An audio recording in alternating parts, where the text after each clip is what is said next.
আপনার বাবা নেতা ছিল, আপনি ছেলে, তো আপনি নেতা, এটাকে নেতৃত্ব বলে না। আপনি যদি মানুষকে প্রভাবিত করবার ক্ষমতা হাসিল করেন, মানুষের কাজে আসেন, আপনাকে যদি সমাজে কাজে লাগে, আপনি মানুষকে সাপোর্ট করেন, তখন আপনি নেতা হয়ে ওঠেন। লিডারশিপ মানে অন্যকে প্রভাবিত করবার ক্ষমতা, এটাই হচ্ছে মূলত লিডারশিপ। নেতৃত্ব মানে আপনার যদি অন্যকে ইনফ্লুয়েন্স করার ক্ষমতা থাকে, আপনার যদি মানুষকে ম্যানেজ করার ক্ষমতা থাকে, প্রভাবিত করবার ক্ষমতা থাকে, এটাই বেসিকলি লিডারশিপ। যদি আমরা অন্যকে প্রভাবিত করতে পারি, তাহলে বাই ডিফল্ট আমি নেতা হয়ে উঠি। এটা হচ্ছে লিডারশিপের মূল সংজ্ঞা বা প্রকৃত কথা। লেটস সে ক্লাস শেষে একজন তার বন্ধুদেরকে বলল, চল খেলতে যাই। তো কেউ কেউ রাজি, আবার অনেকে রাজি না। সে কনভিন্স করা শুরু করলো, ফাইনালি সে সবাইকে কনভিন্স করে খেলতে নিয়ে গেল। এই যে লিডার হয়ে গেছে। ক্লিয়ার হয়েছে না ব্যাপারটা? তাহলে বেসিকলি অন্যকে প্রভাবিত করবার যে ক্ষমতা, এটাই হচ্ছে কি লিডারশিপ। যদি আমরা অন্যকে প্রভাবিত করতে পারি, ইনফ্লুয়েন্স করতে পারি। আমাদের সমাজে কিংবা রাষ্ট্রে আমরা যে সমস্যাগুলো দেখি, এগুলো বেসিকলি পোর লিডারশিপের কারণে। Poor leadership, because of poor leadership. যদি যথাযোগ্য নেতৃত্ব আমরা তৈরি করতে পারতাম, যোগ্য নেতৃত্ব যদি আমরা হাজির করতে পারতাম, তাহলে এই সমস্যাগুলো থাকতো না।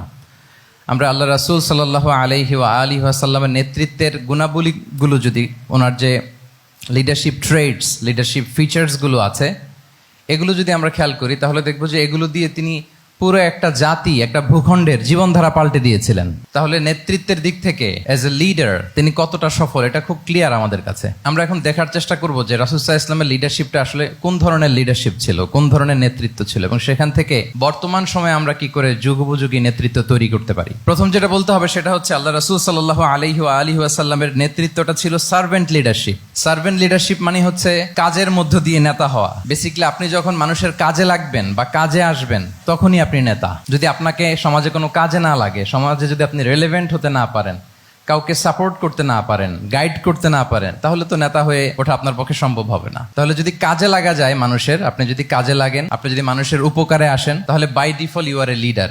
If you are society oriented, if you are people oriented, if you are service oriented, by default you are a leader. আমরা যদি আল্লাহ রাসূল সাল্লাল্লাহু আলাইহি ওয়া আলিহি ওয়াসাল্লামের জীবনের দিকে একটু খেয়াল করি, তাহলে দেখবো যে নবী হওয়ার আগেও কিন্তু আল্লাহ রাসূল সাল্লাল্লাহু আলাইহি ওয়াসাল্লামের এই ক্যারেক্টারিস্টিক্স গুলো ছিল, এই ফিচার গুলো ছিল। উনি মানুষের অনেক কাজে এসেছেন, তিনি মানুষকে সাপোর্ট করতেন, বিপদে তাদের পাশে দাঁড়াতেন, তাই না? তিনি তো অফিসিয়ালি 40 বছর বয়সে নবী হলেন, যদিও আল্লাহর এলেমে তিনি অনেক আগে থেকেই নবী। কিন্তু দুনিয়াতে আল্লাহ রাসূল সাল্লাল্লাহু আলাইহি ওয়াসাল্লাম যখন 40 বছর বয়সে উপনীত হলেন, তখনই তো হেরা গুহায় নাজিল হলো, ইকরা বিসমি রাব্বিকাল্লাযী খালাক, read in the name of your lord who has created. এই যে 5টা আয়াত নাজিল হলো, উনি নিয়ে আসলেন, কাঁপতে লাগলেন। খাদিজা রাদিয়াল্লাহু তাআলা আনহার কাছে বললেন যে, মনে হয় আমি মারা যাব, আমাকে কম্বল চাপা দাও, আমার ভয় লাগছে, আমি কাঁপছি। তখন খাদিজা রাদিয়াল্লাহু তাআলা আনহা ওনাকে আশ্বস্ত করলেন, ওয়াল্লাহি লা ইউখজিকাল্লাহু আবাদা, আপনি ভয় পাবেন না, আল্লাহ আপনাকে অপদস্থ করবেন না। ইন্নাকা লা তাসিলুর রাহিমা ওয়া তাসদুকুল হাদিসা, নিশ্চয় আপনি আত্মীয়তার সম্পর্ককে বজায় রাখেন, আপনি সবসময় সত্য কথা বলেন। ওয়া তাহমিলুল কাল্লা, আপনি মানুষের বোঝা বয়ে দেন। ওয়া তাকসিবুল মা'দুমা, যার উপার্জন করার কোনো সক্ষমতা নেই, তার জন্য আপনি উপার্জন করেন, তাকে আপনি ফিনান্সিয়াল সাপোর্ট করেন। ওয়া তাকরিউদ দাইফা, আপনি মেহমানকে খাওয়ান। ওয়া তুঈনু আলা নাওয়াইবিল হক, সত্য যেখানে বিপন্ন সেখানে আপনি সত্যের বীর সেনানী হয়ে দাঁড়িয়ে যান। তো এই ফিচার যাদের মধ্যে থাকে, এমন ব্যক্তিত্বকে আল্লাহ তাআলা কখনোই অপমান করতে পারেন না। আপনি চিন্তিত হবেন না, ডোন্ট ওয়ারি অ্যাবাউট ইট, কোনো ভয় নাই, কোনো চিন্তা নাই, আপনি আশ্বস্ত হন। তাহলে দেখেন, এই যে 6টা গুণের কথা খাদিজা রাদিয়াল্লাহু তাআলা আনহা বললেন, এগুলো কিন্তু রাসূল সাল্লাল্লাহু আলাইহি ওয়াসাল্লাম নবী হওয়ার আগের গুণ। অর্থাৎ 40 বছর বয়সে তিনি উপনীত হওয়ার আগেই ওনার এই অভ্যেস ছিল যে উনি অন্যের বোঝা বইয়ে দিতে হেল্প করতেন, মানুষকে সাপোর্ট করতেন। যার উপার্জন করার সুযোগ নাই, ক্ষমতা নাই, তাকে তিনি উপার্জন করে দিতেন, মানে তাকে ফিনান্সিয়ালি সাপোর্ট করতেন, মেহমান খাওয়াতেন। তার মানে নবী হওয়ার আগেই উনি জনকল্যাণমূলক কাজে নিজেকে সম্পৃক্ত রেখেছেন। মানুষকে তিনি সাপোর্ট করতেন, মানুষকে হেল্প করতেন, উনি মানুষের কাজে লাগতেন। আর যে মানুষের কাজে লাগে, মানুষের উপকারে আসে, জনকল্যাণমূলক কাজে নিজেকে সম্পৃক্ত রাখে, বাই ডিফল্ট সে নেতা। বাই ডিফল্ট সে কি নেতা হয়ে যায়। তাহলে to serve before to lead, নেতৃত্ব এটা আসলে পজিশনের সাথে সম্পৃক্ত না, ইটস অল অ্যাবাউট ইনফ্লুয়েন্স। আপনার বাবা নেতা ছিল, আপনি ছেলে, তো আপনি নেতা, এটাকে নেতৃত্ব বলে না। আপনি যদি মানুষকে প্রভাবিত করবার ক্ষমতা হাসিল করেন, মানুষের কাজে আসেন, আপনাকে যদি সমাজে কাজে লাগে, আপনি মানুষকে সাপোর্ট করেন, তখন আপনি নেতা হয়ে ওঠেন। তাহলে রাসূল সাল্লাল্লাহু আলাইহি ওয়াসাল্লামের লিডারশিপটা যদি বুঝতে হয়, প্রথম কথা হচ্ছে ওনার লিডারশিপের প্যাটার্নটা ছিল সার্ভেন্ট লিডারশিপ, মানে সার্ভিস দেওয়ার মধ্য দিয়ে উনি নেতা বনে গেছেন। নবী হওয়ার আগেই ওনার মধ্যে এই ট্রেড ছিল, উনি মানুষকে সার্ভিস দিতেন। আরবিতেও একটা কথা আছে, সাইয়্যিদুল কওমি খাদিমুহুম, মানে যিনি সমাজের নেতা তিনি হবে সমাজের সবচেয়ে বড় খাদেম। যিনি নেতা হবেন তিনি সমাজের সবচেয়ে বড় কি হবেন? খাদেম হবেন। আমি টোটাল 12টা পয়েন্ট আলোচনা করবার চেষ্টা করবো ইনশাআল্লাহ। প্রথম পয়েন্টটা হচ্ছে সার্ভেন্ট লিডারশিপ, মানে to serve before to lead. নেতা হওয়ার আগে খাদেম হইতে হবে। কি হইতে হবে? খাদেম হইতে পারলে আপনি বাই ডিফল্ট নেতা। তাহলে আল্লাহ রাসূল সাল্লাল্লাহু আলাইহি ওয়া আলিহি ওয়াসাল্লামের নেতৃত্বের প্রথম কথা হচ্ছে ওনার লিডারশিপ প্যাটার্নটা ছিল সার্ভেন্ট লিডারশিপ। এটা হচ্ছে নাম্বার 1। 2 নাম্বার কথা হচ্ছে নেতৃত্বের জন্য যেটা লাগে সেটা হচ্ছে কম্পিটেন্স। কিছু কম্পিটেন্স লাগে, এর মধ্যে অন্যতম কম্পিটেন্স হচ্ছে অ্যালোকুয়েন্স, বাগ্মিতা, বক্তব্যের পারঙ্গমতা। এটা লাগে, মানে যিনি নেতা হবেন তিনি কথা বলতে জানতে হবে, কথা বলতে পারতে হবে। এবার বলেন তো আল্লাহ রাসূল সাল্লাল্লাহু আলাইহি ওয়াসাল্লামের এই কোয়ালিটিটা ছিল কি ছিল না? অসাধারণ কমিউনিকেশন স্কিল ছিল আল্লাহ রাসূল সাল্লাল্লাহু আলাইহি ওয়া আলিহি ওয়াসাল্লামের। এবং ওনার পাবলিক স্পিকিং এর যে কি দক্ষতা, আমরা ওনার বিভিন্ন বক্তব্যে, ওনার জুমার খুতবায়, ওনার বিভিন্ন আলোচনায়, বক্তব্যগুলো থেকে আমরা বুঝতে পারি। তাহলে নেতা হইতে হলে তার এলোকোয়েন্স লাগে, বাগ্মিতা লাগে। একজন মানুষ সর্বপ্রথম কোন জিনিসের প্রেমে পড়ে জানেন? কথার প্রেমে পড়ে। কিসের? কথার প্রেমে পড়ে। কথার ধরন, কণ্ঠস্বর, তার অ্যাটিটিউড, তার শব্দের জাদু, এটা মানুষের হৃদয়কে জয় করে ফেলে। আল্লাহ রাসূল সাল্লাল্লাহু আলাইহি ওয়া আলিহি ওয়াসাল্লাম তিনি নিজেও বলেছেন, ওয়া ইন্না মিনাল বায়ানি লা সিহরা, কিছু কিছু বক্তব্যের মধ্যে জাদু আছে। তো রাসূল সাল্লাল্লাহু আলাইহি ওয়াসাল্লামের এই এলোকোয়েন্স ছিল, এলোকোয়েন্স। তিনি বলতেন, উতিতু জাওয়ামিউল কালিম, আল্লাহ তাআলা আমাকে সর্বমর্ম বাচন ভঙ্গির অধিকারী করেছেন। মানে উনি যেটা বলতেন এটা ছিল very precise in wording but comprehensive in meaning. এটার যে দোতনা, এটার যে appeal to the heart of the people, to the heart of the listener, এটা অসাধারণ, মানুষের হৃদয়কে জয় করে ফেলতো। আল্লাহু আকবার। তাহলে নেতা হইতে হইলে তার কমিউনিকেশন স্কিল লাগবে। কি বলেন? লাগবে। এখন নেতা আসছে, উনি বক্তব্য করতে পারতেছে না, তাহলে কি নেতা হইতে পারবে? তাহলে পাবলিক স্পিকিং, কমিউনিকেশন স্কিল, এটা ইটস এ মাস্ট, এটা নেতার লাগবে। যেমনটি রাসূলুল্লাহ সাল্লাল্লাহু আলাইহি ওয়া আলিহি ওয়াসাল্লামের ছিল। উনি সর্বমর্ম বাচন ভঙ্গির অধিকারী ছিলেন। বলতেন কম, কিন্তু এটার অ্যাপিল ছিল অনেক বেশি, এটার ব্যাখ্যা হয়ে যেত অনেক। রাসূল সাল্লাল্লাহু আলাইহি ওয়াসাল্লামের সবচাইতে বড় ভাষণটি ছিল বিদায় হজের ভাষণ, খুব সম্ভবত। ওই ভাষণের টেক্সটগুলোকে যদি একসাথে করা হয়, আমার মনে হয় 10 মিনিটের বেশি লাগবে না ওই টেক্সটগুলো পড়তে। তার মানে সবচাইতে বড় যে ভাষণ ওনার, ওটা কত ছিল? 10 থেকে 12 মিনিটের ভাষণ ছিল। আমরা তো ঘন্টার পর ঘন্টা বক্তব্য করি, তারপরেও তো আমরা মানুষের মনকে খুশি করতে পারি না। উনি সেই যে 1400 বছর আগে 10 মিনিটের একটা ছোট্ট ভাষণ দিলেন, গোটা বিশ্ব আজও হাবুডুবু খায় ওই ভাষণের ভেতর। ঠিক কিনা বলেন? তাহলে উতিতু জাওয়ামিউল কালিম, আমি সর্বমর্ম বাচনভঙ্গির অধিকারী। সুবহানাল্লাহ, ভেরি প্রেসাইজ এন্ড ক্লিয়ার। কতটা প্রেসাইজ এন্ড ক্লিয়ার ছিল রাসূল সাল্লাল্লাহু আলাইহি ওয়াসাল্লামের বক্তব্য? আম্মাজান আয়েশা রাদিয়াল্লাহু তাআলা আনহা বলেন, লাউ আদ্দাহুল আদ্দু লা আহসাহু, তিনি যখন বক্তব্য করতেন, কেউ যদি চাইতো যে দেখি কয়টা শব্দ বললেন বক্তব্যে, কয়টা বাক্য বললেন, চাইলে মুহূর্তে গুনে ফেলা যেত সেটা। এত প্রেসাইজ এন্ড ক্লিয়ার বক্তব্য ছিল যে তিনি কয়টা বাক্য ব্যবহার করেছেন, কয়টা শব্দ ইউজ করেছেন এই বক্তব্যে, চাইলে যে কেউ গুনে ফেলতে পারত। এবং তিনি খুবই শুদ্ধ আরবিতে কথা বলতেন, আফসাহুল লিসান ছিলেন। বিশুদ্ধ ভাষায় কথা বলতে পারা এটা অনেক জরুরি। রাসূল সাল্লাল্লাহু আলাইহি ওয়াসাল্লাম অত্যন্ত বিশুদ্ধ আরবিতে কথা বলতেন। এবং বিশুদ্ধ আরবি জানাটা বা বিশুদ্ধ ভাষাটা এত জরুরি যে আল্লাহ তাআলা তার প্রিয় হাবিবকে এই বিশুদ্ধ ভাষা শেখানোর জন্য মায়ের বুকের দুধ খাওয়া থেকে বঞ্চিত রেখেছিলেন। আমি আবারও বলছি, বিশুদ্ধ ভাষাটা এত জরুরি যে আল্লাহ তাআলা তার প্রিয় হাবিবকে মায়ের বুকের দুধ থেকে বঞ্চিত রেখেছেন শুধু বিশুদ্ধ ভাষার জন্য। তিনি কিন্তু মায়ের বুকের দুধ খেতে পারেন নাই। হালিমাতু সাদিয়ার সাথে সেই বনু সাদ গোত্রে চলে গিয়েছেন, সেখানে ছিলেন। হালিমাতু সাদিয়া ওনাকে দুধ খাইয়েছেন। এরপরে যখন মরুভূমির চমৎকার পরিবেশে একেবারে বিশুদ্ধ আরবি তিনি শিখেছেন, আবার শিশু মুহাম্মদ সাল্লাল্লাহু আলাইহি ওয়াসাল্লামকে তিনি তার মায়ের কাছে ফিরিয়ে দিয়েছেন। তাহলে চিন্তা করে দেখেন যে বিশুদ্ধ ভাষার জন্য মায়ের বুকের দুধকে স্যাক্রিফাইস করা হয়েছে। আল্লাহু আকবার। তাহলে আম্মাজান আয়েশা রাদিয়াল্লাহু তাআলা আনহা বলতেন, লাউ আদ্দাহুল আদ্দু লা আহসাহু, চাইলে যে কেউ গুনতে পারতো যে তিনি প্রিয় নবীজি কয়টা বাক্য বললেন, কয়টা শব্দ। এত প্রেসাইজ এন্ড ক্লিয়ার ছিল। অন্য বর্ণনায় এসেছে, কানা ইয়াতাকাল্লামু বিকালামিন বাইনাহু ফাসলুন, তিনি এমন ভাবে কথা বলতেন, কথার মাঝখানে মাঝখানে পজ দিতেন। কি দিতেন? পজ দিতেন, মানে একটু থামতেন যাতে করে শ্রোতারা বুঝতে পারে। ইয়াতাকাল্লামু বিকালামিন বাইনাহু ফাসলুন, বলতে বলতে মাঝে মাঝে একটা পজ দিতেন যাতে সবাই বুঝতে পারে। ইয়াহফাযুহু মান জালাসা ইলাই, আশেপাশে যারা বুঝতো তারা বসতো, তারা সহজে এটা মুখস্থ করে ফেলতে পারত। পজ দিয়ে দিয়ে থেমে থেমে এত চমৎকার করে ওনার প্রেজেন্টেশন ছিল, বক্তব্য মালাগুলো ছিল, ফলে যারা শুনতেছে ইজিলি মুখস্থ করে ফেলতে পারত। এবং গুরুত্বপূর্ণ কথা তিনি এমফেসাইজ করতেন, 3 বার বলতেন। একবার তিনি বলতেছেন আত্তাকওয়া হা হুনা হা হুনা হা হুনা ওয়া ইউশিরু ইলা সাদরিহি সালাসা মাররাত। তাকওয়াকে তিনি এখানে রেফার করেছেন। আমরা তো মনে করি তাকওয়া সব ঢুকে গেছে এখানে, তাকওয়া ঢুকে গেছে টুপিতে, তাকওয়া ঢুকে গেছে জামাতে, এগুলো তাকওয়ার একটা নমুনা।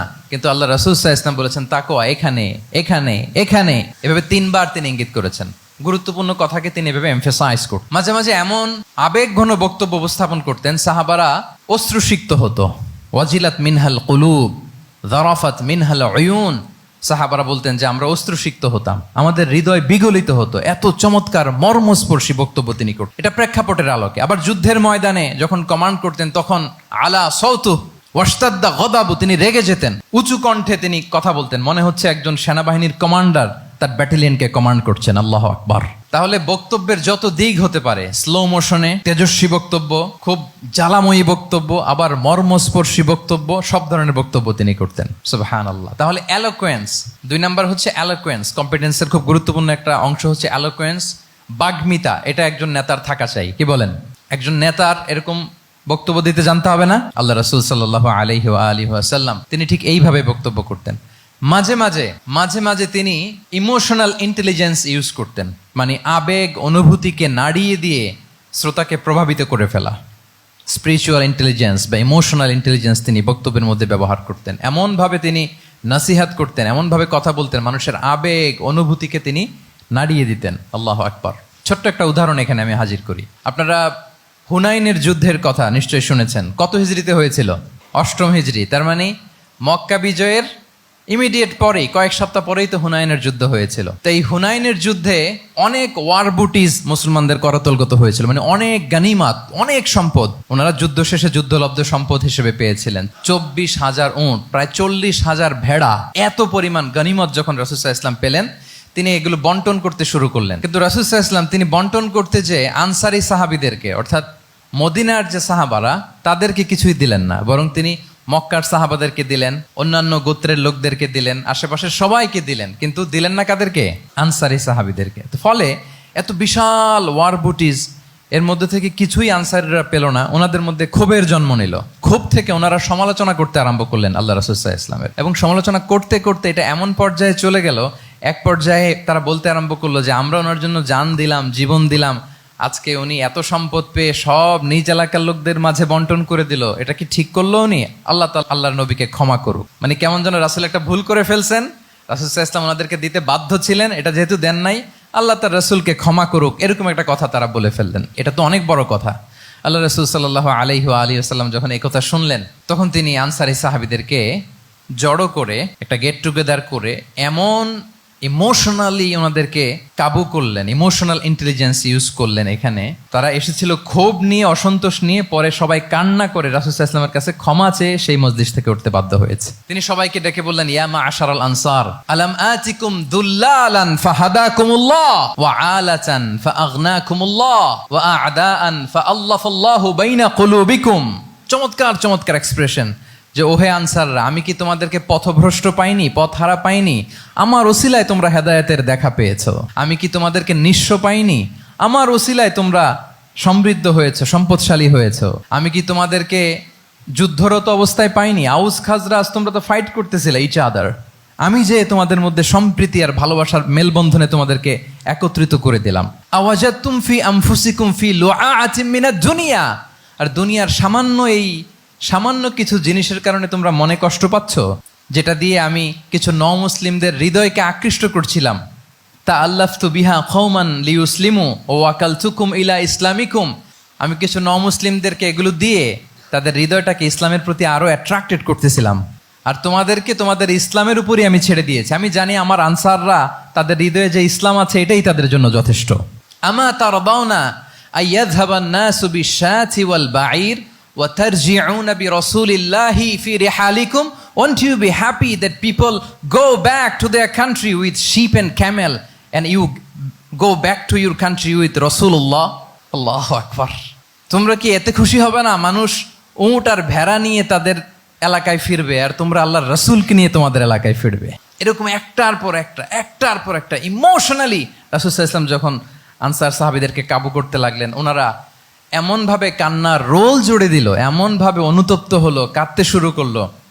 পরে এরা বলতে আরম্ভ করলো, আমি তো 2-1 বাক্য বললাম, লম্বা চূড়া মন মাতানো বক্তব্য, হৃদয়স্পর্শী বক্তব্য। তারা বললো, ইয়া রাসূলুল্লাহ, আমরা শুধু আপনাকে পেয়েই খুশি। রাসূল সাল্লাল্লাহু আলাইহি ওয়াসাল্লাম বলেন, গোটা বিশ্বের মানুষ যদি এই পথ ধরে আর আনসারীরা যদি এই পথ ধরে, আমি এই পথ ছেড়ে দিয়ে আনসারীদের পথে হাঁটবো। আল্লাহ তুমি আনসারদের ক্ষমা করো, তাদের সন্তানদের ক্ষমা করো, তাদের নাতিদেরকে ক্ষমা করো। এভাবে মর্মস্পর্শী বক্তব্য যখন ইমোশনাল ইন্টেলিজেন্স দিয়ে যখন রাসূল সাল্লাল্লাহু আলাইহি ওয়াসাল্লাম বললেন, সব আনসারী সাহাবারা কাঁদতে আরম্ভ করলেন। সবাই ফাবাকাল কওমু হাত্তা আখদালু লুহাহুম, তাদের প্রত্যেকের দাড়ি ভিজে গেল, এমন কান্না জুড়ে দিল। আল্লাহু আকবার। তাহলে এটা ছিল রাসূল সাল্লাল্লাহু আলাইহি ওয়াসাল্লামের বক্তব্যের মাধ্যমে শ্রোতাদের মাঝখানে প্রভাব সৃষ্টি করার ক্ষমতা। চিন্তা করতে পারেন, হৃদয় কেঁপে ওঠে না এই কথা শুনলে? Won't you be happy? People go back to their home with sheep and camel and you take the messenger of Allah with you. মানুষ ছাগল ভেড়া নিয়ে ফিরতেছে, তোমরা তো আল্লাহর নবীকে নিয়ে ঘরে ফিরতেছো। আল্লাহু আকবার। তাহলে এই কম্পিটেন্সটা লাগে একজন নেতার, তিনি এরকম মর্মস্পর্শী বক্তব্য দিতে জানতে হবে। 3 নাম্বার হচ্ছে কম্পেশন, মানে সফট হার্টেড, দয়াদ্র হৃদয় হতে হবে। আপনি মানুষের দুঃখ যদি আপনাকে কাঁদায় তবেই আপনি নেতা। আমরা আল্লাহ রাসূল সাল্লাল্লাহু আলাইহি ওয়াসাল্লামের দিকে যদি তাকাই, ওনার তো একটা উপাধিই হচ্ছে রাহমাতাল লিল আলামিন। আল্লাহ রাসূল সাল্লাল্লাহু আলাইহি ওয়াসাল্লামের উপাধি কি? ওমা আরসালনাকা ইল্লা রাহমাতাল লিল আলামিন, we have not sent you but as mercy for all the worlds. নবী হে, আপনাকে সবার জন্য আমি মার্সি করে পাঠিয়েছি, রাহমা করে পাঠিয়েছি। আপনি সবার জন্য রহমত, মানুষের জন্য, ম্যানকাইন্ড, জিনকাইন্ড, অ্যানিমালস, সবার জন্য আপনি রাহমা। রাসূল সাল্লাল্লাহু আলাইহি ওয়াসাল্লাম কতটা দয়াদ্র ছিল।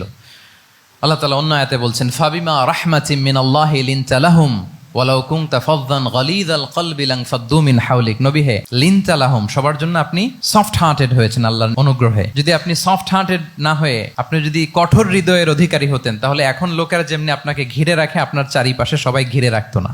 আল্লাহু আকবার। সাহাবারা সব সময় রাসূল সাল্লাল্লাহু আলাইহি ওয়াসাল্লামের সঙ্গ পেতে চাইতো, অ্যাকম্পানি চাইতো, ঘিরে রাখ। এমনকি অনেক সাহাবী ঘরে ভালো না লাগলে রাসূল সাল্লাল্লাহু আলাইহি ওয়াসাল্লামের কাছে চলে আসতো। এমনকি অনেক সাহাবী বলতেন যে আমার পেটে ক্ষুধা লাগলেই আমি রাসূলের কাছে যেতাম, কারণ রাসূলের চেহারা দেখলে আমার পেটের ক্ষুধা উধাও হয়ে যেত। ফাবিমা রাহমাতিম মিনাল্লাহি লিনতা লাহুম। নবী হে, আল্লাহর অনুগ্রহে আপনি কোমলভাষী হয়েছেন। কোমল হৃদয়ের হওয়া, সফট হার্টেড হওয়া, দয়াদ্র চিত্তের হওয়া, এটা অন্যতম একটা লিডারশিপ ট্রেট।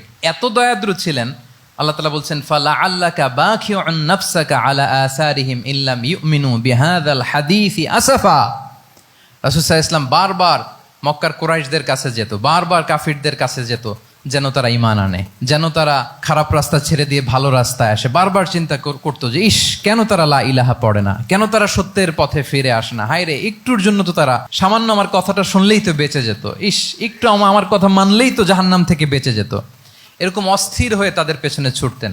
আল্লাহ তাআলা বলেছেন, নবী হে, আপনি ওদের পেছনে ছুটতে ছুটতে আপনি তো নিজেকেই শেষ করে দিবেন। বাখিউন নাফসাক, আপনি তো নিজের দিকে খেয়াল করছেন না, নিজের শরীরের দিকে খেয়াল করছেন না, নিজের স্বাস্থ্যের দিকে, সময়ের দিকে, আপনি পাগল পাড়া হয়ে তাদেরকে বাঁচানোর জন্য ছুটছেন। তাহলে কতটা দয়াদ্র কোমল হৃদয়ের অধিকারী হলে যে কাফেররা রাসূল সাল্লাল্লাহু আলাইহি ওয়াসাল্লামকে ফিজিক্যালি, মেন্টালি এমন কোনো টর্চার নেই, করে নাই, তাদের পিছনে পিছনে ছুটতেন তিনি। হায় রে, একটু যদি ইমানের রাস্তায় আনা যায়, কোনোভাবে যদি তাদেরকে বুঝিয়ে কনভিন্স করা যায়, তাহলে কম্প্যাশনেট, দয়ালু হওয়া, এটা নেতৃত্বের অন্যতম একটা গুণ। আপনার হৃদয়ে দয়া থাকতে হবে, মায়া থাকতে হবে সবার জন্য, কারণ নেতা তিনি তো সবার। লেটসে বাংলাদেশের যিনি প্রধানমন্ত্রী হবেন, আরো রেলেভেন্ট হয়ে যাচ্ছে এখন কথা, সামনে তো নির্বাচন আসতেছে, সো কেউ না কেউ তো প্রধানমন্ত্রী হবে। তো উনি যখন প্রধানমন্ত্রী হবে ধরেন, উনি কি শুধু ওনার দলের প্রধানমন্ত্রী হবেন? তাহলে উনি 18 কোটি মানুষের প্রধানমন্ত্রী হবেন, ঠিক কিনা বলেন? তাহলে সবার জন্য ওনার হৃদয়ে দয়া, ভালোবাসা, এটা থাকার দরকার আছে না নাই? তিনি সবার প্রতি কোমল হৃদয়ের হইতে হবে, দয়াদ্র হইতে হবে। প্রধানমন্ত্রী উনি শুধু নিজ দলের প্রধানমন্ত্রী নন, 18 কোটি মানুষের প্রধানমন্ত্রী। তাহলে সফট হার্টেড হইতে হবে। রাসূল সাল্লাল্লাহু আলাইহি ওয়াসাল্লামের মধ্যে এটা ছিল। সবসময় তিনি মাজলুমদের পাশে থাকতেন। আপনারা হিলফুল ফুজুলের কথা জানেন। ওনার বয়স যখন 35, ইয়ামানের এক ব্যবসায়ী আসছিল মক্কায় ব্যবসা করতে। পণ্য বিক্রির পরে আস ইবনে ওয়াইল নামে এক দুষ্ট জালেম, সে পণ্য নিয়ে বলে আমরা এই এলাকার লোক, আমরা দাম দিব না, কি করতে পারো করো। এই লোক কান্না জুড়ে দিল। তার কান্না দেখে রাসূল সাল্লাল্লাহু আলাইহি ওয়াসাল্লামের হৃদয়ে দয়া হলো। তিনি ওনার চাচা জুবাইর ইবনে আব্দুল মুত্তালিব সহ ওনার মতো যারা ইয়াং স্টার আছে সবাইকে নিয়ে একটা সংঘ করলেন। এটাই তো হালাফুল ফুদুল, মূলত নাম হচ্ছে হালাফুল মুত্তাইয়িবিন। জাহিলি যুগে ওনাদের প্রথা ছিল, কোনো একটা ভালো কাজে কেউ যখন এক হতো, রং ভর্তি বালতির ভেতরে হাত ঢুকিয়ে তারা পাথরের মধ্যে ওই হাতের ছাপ দিত, সবাই ওইখানে ছাপ দিত। ফলে কাইন্ড অফ কভেনেন্ট, এটা একটা চুক্তির মতো যে আমরা চুক্তিবদ্ধ হলাম, এগ্রিমেন্ট করলাম যে আমরা সবাই এক। তো রাসূল সাল্লাল্লাহু আলাইহি ওয়াসাল্লাম ওনার মতো ইয়াংস্টারদেরকে নিয়ে এই হালাফুল মুত্তাইয়িবিন বা হালাফুল ফুদুল করেছেন। এবং এটার মূল কথা ছিল, মূল স্লোগান ছিল নাহনু মাআল মাজলুম দিদ্দা যালিম, আমরা সবসময় মাজলুমের পক্ষে থাকবো, জালিমের বিপক্ষে। এটা ছিল হিলফুল ফুজুলের কি মূল শিক্ষা। এভাবে সব সময় তিনি মাজলুমদের সাথে ছিলেন। শ্রমিক সাহাবীদেরকে বড্ড ভালোবাসতেন, শ্রমজীবীদেরকে বড্ড ভালোবাসতেন। এমনকি বিদায় হজের মতো এরকম গুরুত্বপূর্ণ ভাষণও শ্রমজীবীদের কথা বাদ যায়নি, গরিবদের কথা বাদ যায়নি। আরিকাআকুম আতঈমুহুম মিম্মা তাআকুলুন ওয়ালবাসুহুম মিম্মা তালবাসুন। খবরদার, সেদিনও বলেছিলেন সেই বিদায় হজের ভাষণে, তোমরা তোমাদের শ্রমজীবী লোকদের কথা ভুলে যেও না, তোমাদের স্টাফদের কথা, তোমাদের দাস দাসীদের কথা। তোমরা যা খাবে সেখান থেকে তাদেরও খাওয়াবে, তোমরা যে পোশাক পরবে সেখান থেকে তাদেরও পোশাকের ব্যবস্থা করবে। আল্লাহু আকবার। তাহলে রাহমাতাল লিল আলামিন, তিনি ছিলেন কম্পেশনের, দয়ালু হৃদয়ের অধিকারী। 4 নম্বরে হচ্ছে ইন্টেগ্রিটি।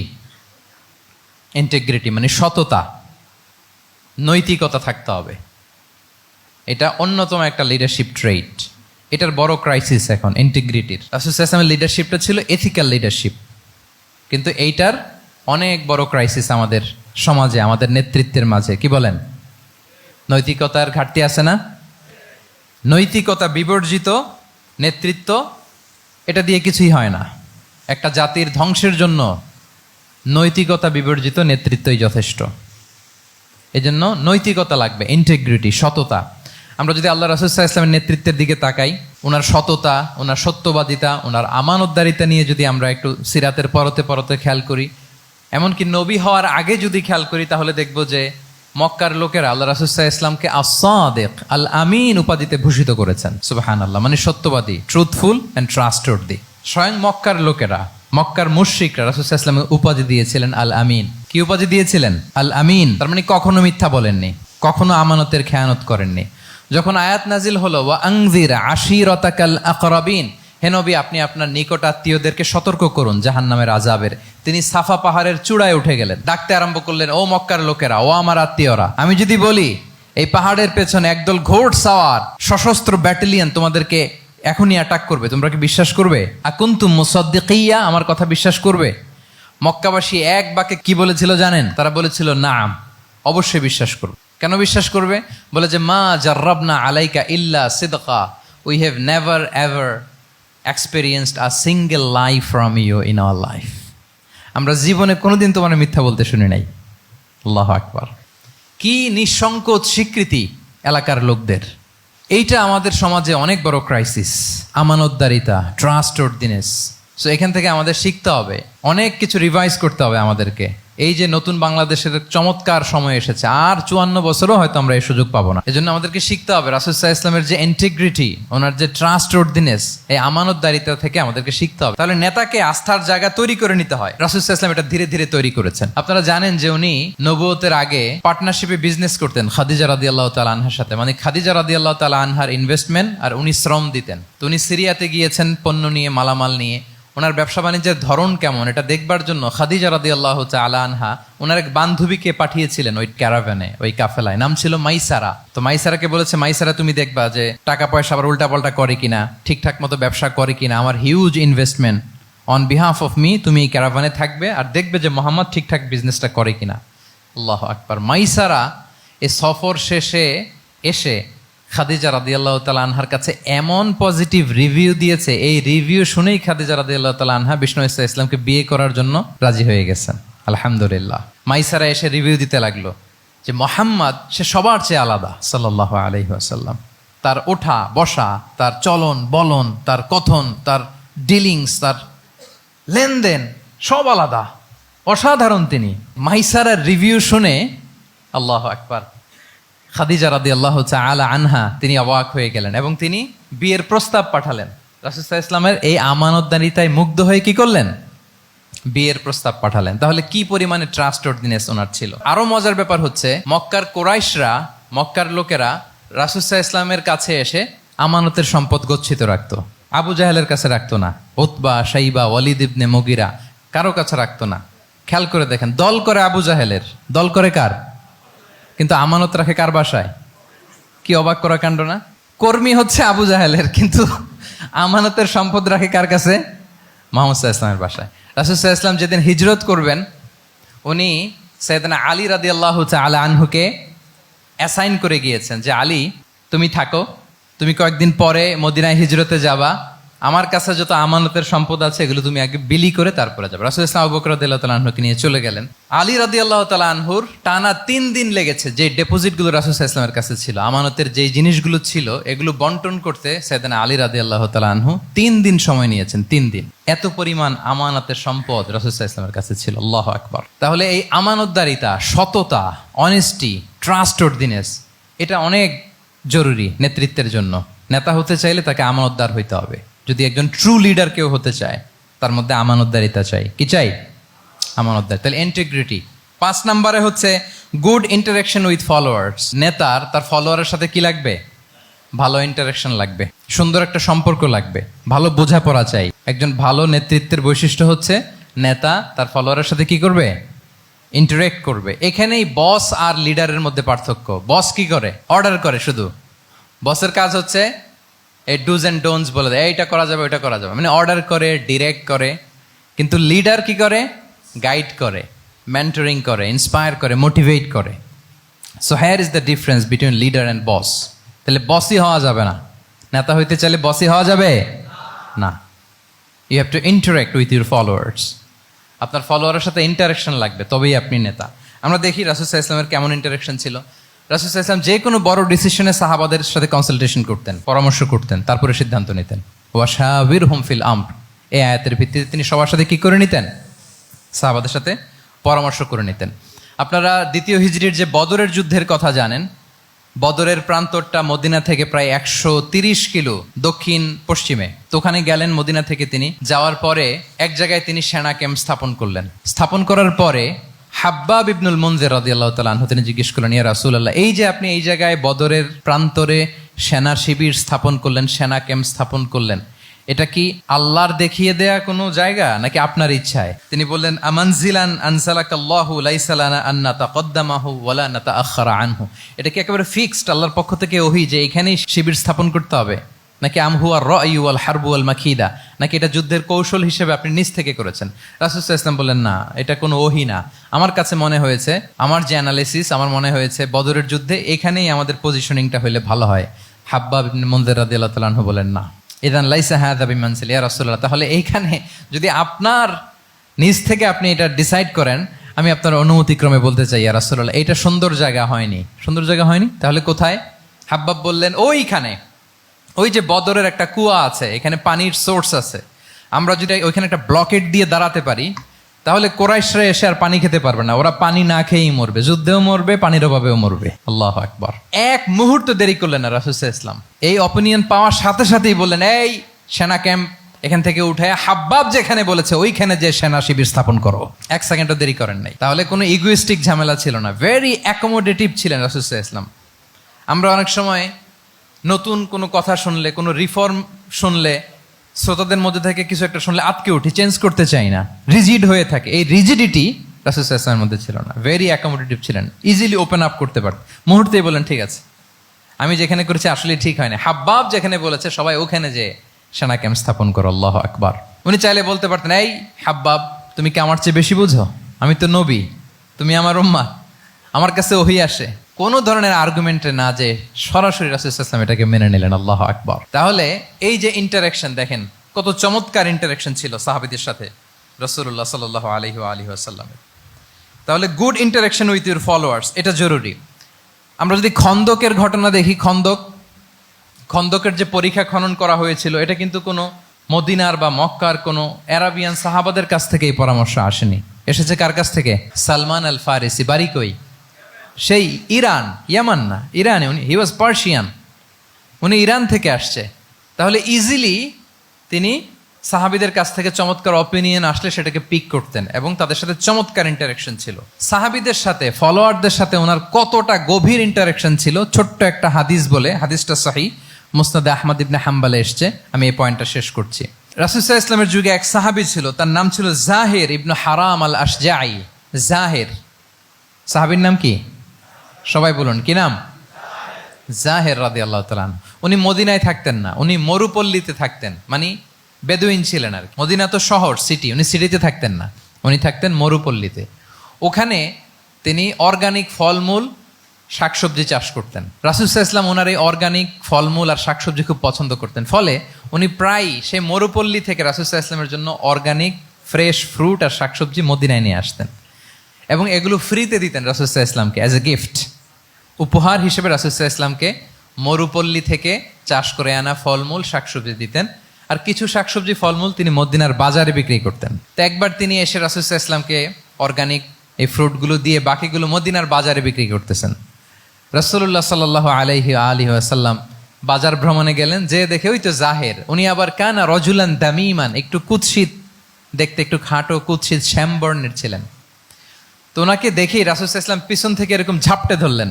উনি তো আর দেখতে পারতেছেন না কে ধরলো। উনি বলে, মান হাদা আরসিলনি, এই ছাড়ো ছাড়ো, কে কে, এই কোন লোক আমারে ধরলো, ছাড়ো ছাড়ো করে অস্থির। যখন পিছনে ফিরে দেখে আল্লাহ রাসূল সাল্লাল্লাহু আলাইহি ওয়াসাল্লাম, এখন আর ছাড়াছাড়ি করে না, এখন ওনার পিঠটা রাসূল সাল্লাল্লাহু আলাইহি ওয়াসাল্লামের বুক মোবারকের দিকে আরো লাগাই দিচ্ছে এইভাবে।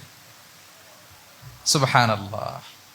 এতক্ষণ বলে এই কে, ছাড়ো ছাড়ো, যখন দেখে রাসূল সাল্লাল্লাহু আলাইহি ওয়াসাল্লাম এখন আর তাড়াহুড়ো করতেছে না, এখন ওনার পিঠটা রাসূল সাল্লাল্লাহু আলাইহি ওয়াসাল্লামের বুক মোবারকের সাথে আরো ঠেলে দিচ্ছে। রাসূল সাল্লাল্লাহু আলাইহি ওয়াসাল্লাম এবার মজার ছলে বললেন, মাইয়াশতারি হাযাল আব, ফান করে বলতেছেন, এই একটা দাস আছে আমার কাছে, এই লোকটারে কে কিনবে, আমি বেচবো। জাহির রাদিয়াল্লাহু তাআলা আনহু বলেন, ইয়া রাসূলুল্লাহ ইদান ওয়াল্লাহি তাজিদুনি কাসিদান, আমি কালো মানুষ, আমি সস্তা মানুষ, আমারে বেচলে বেশি দাম পাবেন না আপনি, আমি তো সস্তা মানুষ ইয়া রাসূলুল্লাহ। রাসূল সাল্লাল্লাহু আলাইহি ওয়াসাল্লাম বললেন, আনতা লাস্তা ইনদাল্লাহি কাসিদ ইয়া জাহির, হে জাহির তুমি আল্লাহর কাছে সস্তা নও, আনতা ইনদাল্লাহি গালি, তুমি আল্লাহর কাছে বড্ড দামি। তোমার স্কিন ব্রাইট কালার না, তুমি কুৎসিত, তুমি দুনিয়াতে সস্তা হতে পারো কিন্তু আমার আল্লাহর দরবারে তুমি কভু সস্তা নও। আনতা ইনদাল্লাহি গালি, আল্লাহর কাছে তুমি বড্ড দামি। দেখেন ইন্টারেকশন কোন মাত্রায় গেলে পিছন থেকে যে এরকম হাক করা যায়, ঝাপটে ধরা যায় এক সাহাবীকে। সুবহানাল্লাহ বিহামদি। এরকম গুড ইন্টারাকশন ছিল অনেক অনেক, ভুরি ভুরি সিরাতের পরতে পরতে আপনারা পাবেন যে রাসূল সাল্লাল্লাহু আলাইহি ওয়াসাল্লামের সাথে সাহাবাদের ইন্টারাকশন কত চমৎকার ছিল। 6 নম্বরে হচ্ছে কারেজ, সাহসিকতা। নেতা হইতে হইলে সাহস লাগবে না? নেতারে বাঁচানোর জন্য কর্মীরা দৌড়াইতেছে সামনে, নেতা যদি ছোটে পেছনে, তাহলে হবে? তাহলে তো তাকে নেতা বলা যায় না, কি বলেন? নেতার তো হি শুড বি কারেজাস, তার সাহসী হইতে হবে, দুর্দান্ত সাহস থাকতে হবে তার। রাসূল সাল্লাল্লাহু আলাইহি ওয়াসাল্লামের এরকম দুর্দান্ত সাহস ছিল, অত্যন্ত সাহসিকতার অধিকারী তিনি ছিলেন। এবং এই লিডারশিপ ট্রেইটটা খুবই জরুরি, এটাকে বলে মাদার স্কিল। কারেজি যে মাদার স্কিল, এটাই সব। এই হিম্মত লাগবে। আর রাজুলু যু হিম্মা ইউহিল উম্মাহ, যার হিম্মত আছে সেই জাতিকে জাগাতে পারে, ঠিক কিনা? এই যে আমাদের কাছে তো উদাহরণ একেবারে হাতের কাছেই, এই যে 5 আগস্টে, এই যে জুলাই আপরাইজিং, যদি কারেজ না থাকতো আমাদের তরুণদের, আমাদের জেনজিদের, তাহলে এই পরিবর্তন কি আমরা দেখতে পেতাম? না। আমি গল্প শুনছিলাম যে এই চট্টগ্রাম বিশ্ববিদ্যালয় থেকে 2 জন শহীদ হয়েছে, আল্লাহ তাদের কবরগুলোকে তুমি জান্নাতে টুকরা বানিয়ে দাও। এই যে আমাদের তরুণরা তাজা রক্ত দিয়ে একটা চেঞ্জ এনেছে, পরিবর্তন, এটা তো কারেজ, তাদের সাহসিকতার বহিঃপ্রকাশ, ঠিক কিনা? এটা লাগবে। কেউ যদি লিড দিতে চায়, লিডার হতে চায়, তার এটা লাগবে, মাস্ট। রাসূল সাল্লাল্লাহু আলাইহি ওয়াসাল্লাম অত্যন্ত সাহসী ছিলেন। 2-1টা উদাহরণ আমরা সিরাত থেকে দেখি। একবার মদিনাতে রাত্রিবেলা বিকট একটা আওয়াজ হলো, বিকট এত আওয়াজ, সবাই ঘুম থেকে জেগে গেল। ঘুম থেকে জেগে সবাই হতভম্ব, কিরে এত আওয়াজ তো মদিনাতে কখনো শুনি না। ঘটনা কি?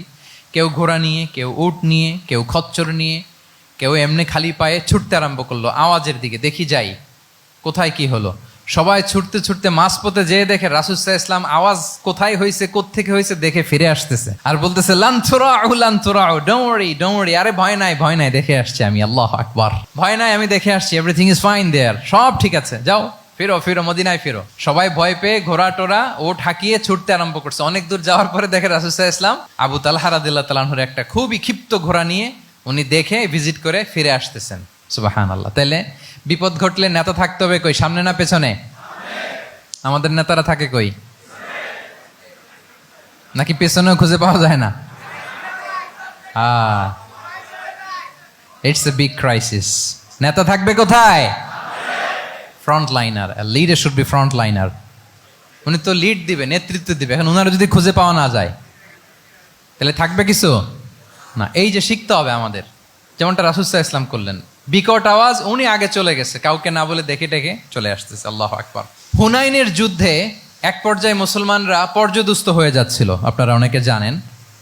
To make the long story short, পুরো ঘটনাটা আমি আনবো না। সাহাবারা দিক বিদিক ছুটতে আরম্ভ করলো। পাহাড়ের উপর থেকে এমন প্রবল বেগে তীর ছোড়া হচ্ছিল, সাহাবারা টিকতে পারছিলেন না, কেউ এদিকে কেউ ওদিকে। রাসূল সাল্লাল্লাহু আলাইহি ওয়াসাল্লাম এই তীর তলোয়ারকে উপেক্ষা করে সামনে যেয়ে দাঁড়ালেন ঢালের মতো, আর বললেন, আনা নবিয়্যু লা কাযিব আনা ইবনু আব্দুল মুত্তালিব। এই সাহাবারা, আনা নবিয়্যু লা কাযিব, আমি সত্য নবী, আমার দিকে ফেরো। I'm the grandson of Abdul Muttalib, আমি দাঁড়িয়ে আছি, ফেরো।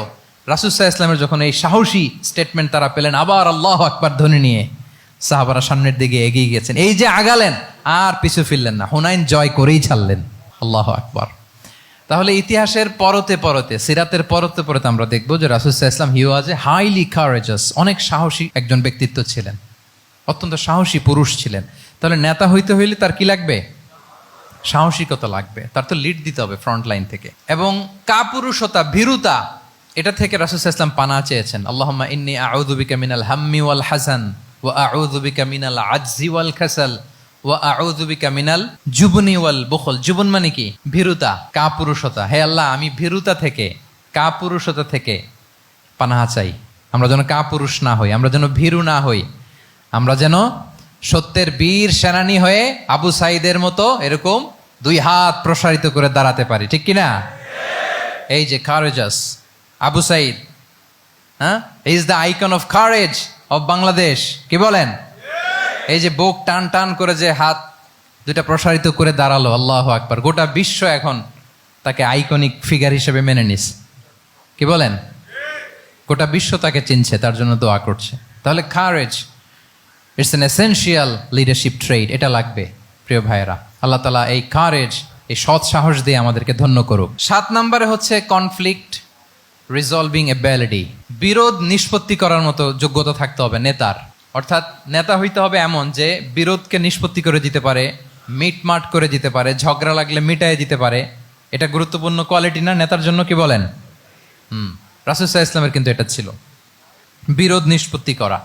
রাসূল সাল্লাল্লাহু আলাইহি ওয়াসাল্লাম মক্কা থেকে মদিনায় যে 1 ঘন্টায় বছরের পর বছর চলে আসা যুদ্ধ, they use to fight each other, Aus and Khazraj, 1 ঘন্টায় যুদ্ধ থামাই দিয়েছেন। আল্লাহু আকবার। He was a very good mediator and arbitrator. রাসূল সাল্লাল্লাহু আলাইহি ওয়াসাল্লাম অত্যন্ত ভালো মধ্যস্থতাকারী ছিলেন, ভালো মধ্যস্থতাকারী তিনি ছিলেন। তিনি থামিয়ে দিতে পারতেন, বিরোধকে থামাতে পারতেন। আপনারা জানেন যে মক্কায় একবার সম্ভবত অগ্নিকাণ্ডের কারণে কাবা ঘর জ্বলে গিয়েছিল, ধ্বংস হয়েছিল, কিছু অংশ নষ্ট হয়ে গিয়েছিল। কাবাকে রিনোভেট করা হয়েছিল, ফলে কাবার একটা কর্নারে যে ব্ল্যাক স্টোন কর্নার, রুকনুল হাজারিল আসওয়াদ, হাজরে আসওয়াদ পাথরকে সরিয়ে রাখা হয়েছিল। এখন কাবা যখন পুনর্নির্মাণ শেষ, ওই হাজরে আসওয়াদ পাথরকে আবার তার জায়গায় রাখা হবে। কিন্তু কে রাখবে? সবাই রাখতে চায়, সব দলের নেতারা বলে আমরা রাখবো। এক দলের নেতা বলে যে আমি রাখবো, এটা অনেক very prestigious and dignified issue, এই প্রেস্টিজ আমরা কাউকে নিতে দিব না। আরেক দলের নেতা বলে না, আমাদের পাওয়ার বেশি, আমরা রাখবো। আরেক দলের নেতা বলে যে না, এটা আমাদেরই। আরেকজন বলে রক্তের গঙ্গা বইয়ে দিব মক্কায়, কিন্তু এই সম্মান হাতছাড়া হতে দেব না। এখন জাতীয় 4 নেতা গেছে 4 দিকে, সমাধান তো নাই। পাথর কয়টা? পাথর তো মাত্র একটা। ইন দ্য মিন টাইম রাসূল সাল্লাল্লাহু আলাইহি ওয়াসাল্লাম আসলেন। রাসূল সাল্লাল্লাহু আলাইহি ওয়াসাল্লামকে দেখেই সবাই হ্যাপি, সবাই বলে যা আমিনুন রাদিনা বি, এই তো আলামিন আসছে, ওই ফয়সালা করবে। আল্লাহ রাসূল সাল্লাল্লাহু আলাইহি ওয়াসাল্লাম বললেন কি হয়েছে? এই ঘটনা। জাতীয় 4 নেতা বলে এই পাথর নিয়ে তারা নিজেরা রাখবে, কাউকে দিবেন। রাসূল সাল্লাল্লাহু আলাইহি ওয়াসাল্লাম বললেন ঠিক আছে, একটা চাদর নিয়ে আসো। চাদর নিয়ে আসা হলো। এবার জাতীয় 4 নেতা চাদরের 4 কর্নার ধরে দাঁড়ালো। রাসূল সাল্লাল্লাহু আলাইহি ওয়াসাল্লাম নিজ হাতে হাজরে আসওয়াদ তুলে চাদরের মাঝখানে রাখলেন। এবার 4 নেতাকে বললেন আসো তোমরা আমার সাথে। তারা আগাতে লাগলো। কাবা ঘরের সামনে যখন আসলো, রাসূল সাল্লাল্লাহু আলাইহি ওয়াসাল্লাম নিজ হাতে, ওনার বরকতময় হাতে আবার হাজরে আসওয়াদ ধরে ঠিক জায়গায় মতো রেখে দিলেন। এতক্ষণ কিন্তু 4 নেতা কি বলছে? কাউরে ধরতে দিব না, কাউকে কিন্তু এখন চাদরের কোনা ধরেই happy. This is called conflict resolving ability. একজন নেতার এরকম কনফ্লিক্ট, সমাজে যখন এই ধরনের বিরোধ তৈরি হয়, ঝামেলা তৈরি হয়, মারামারির মতো পরিস্থিতি তৈরি হয়, সংঘাতের মতো একটা সিচুয়েশন হয়, নেতা এটাকে রিজলভ করার ক্যাপাসিটি এবিলিটি তার থাকতে হবে। আল্লাহ রাসূল সাল্লাল্লাহু আলাইহি ওয়াসাল্লামকে আল্লাহ তাআলা এটা দিয়েছিলেন। আল্লাহু আকবার। শুধু বড় বড় জিনিস না, ছোট ছোট জিনিসও করতে হয়।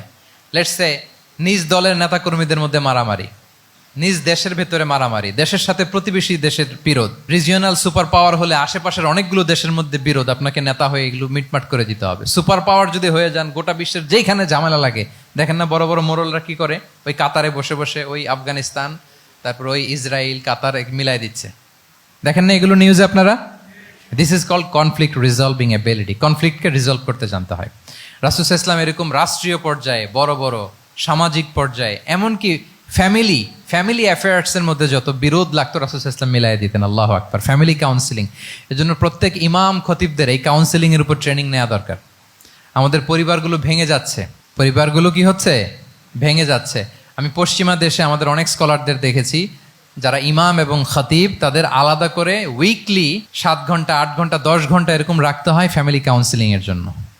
যাদের মধ্যে বিরোধ, হাজব্যান্ড ওয়াইফের ঝামেলা চলতেছে, উনি কাউন্সিলিং করে। এটা খুব জরুরি। আল্লাহ রাসূল সাল্লাল্লাহু আলাইহি ওয়াসাল্লাম এটা করতেন, সাহাবাদের মধ্যে করতেন, ইভেন নিজের স্ত্রীদের মধ্যেও করতেন। সহিহ বুখারীতে এসেছে ওনার স্ত্রীদের মধ্যে 2টা গ্রুপ ছিল। পজিটিভলি নেন, 2টা গ্রুপ, আবার এটা ওই গ্রুপ মনে করেন না। অর্থাৎ মানবিক কারণে সামান্য যে জেলাসি থাকে এক স্ত্রীর সাথে আরেক স্ত্রীর, এটা তো খুব স্বাভাবিক। ওই ওনাদের মধ্যে একসাথে তো অ্যাট এ টাইমে খুব সম্ভবত 9 জন স্ত্রী বেঁচে ছিলেন। হাফসা রাদিয়াল্লাহু তাআলা আনহাকে কেন্দ্র করে একটা গ্রুপ, আয়েশা রাদিয়াল্লাহু তাআলা আনহাকে কেন্দ্র করে একটা গ্রুপ। তাদের মধ্যে অনেক কথাবার্তা, কিছু মানবিক কারণে যেগুলো হয়, এটা কিন্তু ছিল। রাসূল সাল্লাল্লাহু আলাইহি ওয়াসাল্লাম প্রায় ওনাদেরকে নিয়ে বসে এগুলো রিজলভ করে দিতেন। ওনার নিজের কন্যা ফাতেমা রাদিয়াল্লাহু তাআলা আনহার সাথে আলী রাদিয়াল্লাহু তাআলা আনহার যদি মনোমালিন্যের ঘটনা ঘটতো, এগুলো উনি রিজলভ করে দিতেন। এবং খুব কাছাকাছি ছিল কিন্তু ঘর। যারা মদিনায় মাআরিদুস সিরান নাবাবিয়া ওগুলোতে গিয়েছেন, দেখবেন যে রাসূল সাল্লাল্লাহু আলাইহি ওয়াসাল্লামের ঘরের পাশেই অন্যান্য স্ত্রীদের ঘরগুলো একটার পর একটা, পাশেই ফাতেমা রাদিয়াল্লাহু তাআলা আনহার ঘর। একবার তিনি দুপুরবেলা ফাতেমা রাদিয়াল্লাহু তাআলা আনহার ঘরে গেলেন, যে দেখেন যে ঘরে আলী রাদিয়াল্লাহু তাআলা আনহু নেই। তো জিজ্ঞেস করলেন যে আইনা ইবনু আম্মি, কোথায় আলী, কোথায়? তো বললেন যে কানা বাইনি ওয়া বাইনাহু শাই, আমাদের মধ্যে একটু ঝগড়াঝাটি হয়েছে আর কি, মনোমালিন্য হয়েছে। ফাগাদাবানি, উনি একটু রেগে গেছেন আমার উপর। ফাখারাজা ফালাম ইয়াকিল ইনদি, প্রত্যেকদিন খাওয়ার পরে তো এখানেই কাইলুলা করে, আজকার ঘরে কাইলুলা করে নাই, কই যেন চলে গেছে। তো কোথায় গেল? রাসূল সাল্লাল্লাহু আলাইহি ওয়াসাল্লাম লোক পাঠালো, খুঁজে দেখো আলী কোথায়। আলী রাদিয়াল্লাহু তাআলা আনহু উনি মনের কষ্ট নিয়ে মসজিদে নববীর মধ্যে শুয়ে আছেন। রাসূল সাল্লাল্লাহু আলাইহি ওয়াসাল্লাম খুঁজতে খুঁজতে মসজিদে নববীর ভেতরে গেলেন, দেখলেন যে উনি যে শুয়ে আছে, ওনার গায়ের জামাটা এক পাশে পড়ে আছে আর বালুর মধ্যে ওনার শরীর পড়ে আছে। তো উনি ডাকলেন, কুম ইয়া আবা তুরাব, কুম ইয়া আবা তুরাব, হে বালির বাবা আলী, বালির বাবা আলী, ওঠো ওঠো। মজা করে বললেন যে ইয়া আবা তুরাব, যেহেতু বালি লেগে আছে গায়ে, বালির বাবা আলী ওঠো। ওখান থেকে ধরে এনে ফাতেমা রাদিয়াল্লাহু তাআলা আনহার কাছে নিয়ে, দুইজনকে পাশে বসিয়ে এই যে আবার মিটমাট। এটা ছিল রাসূল সাল্লাল্লাহু আলাইহি ওয়াসাল্লামের ডেইলি বেসিসে একটা অ্যাক্টিভিটি। কনফ্লিক্ট তিনি রিজলভ করে দিতেন।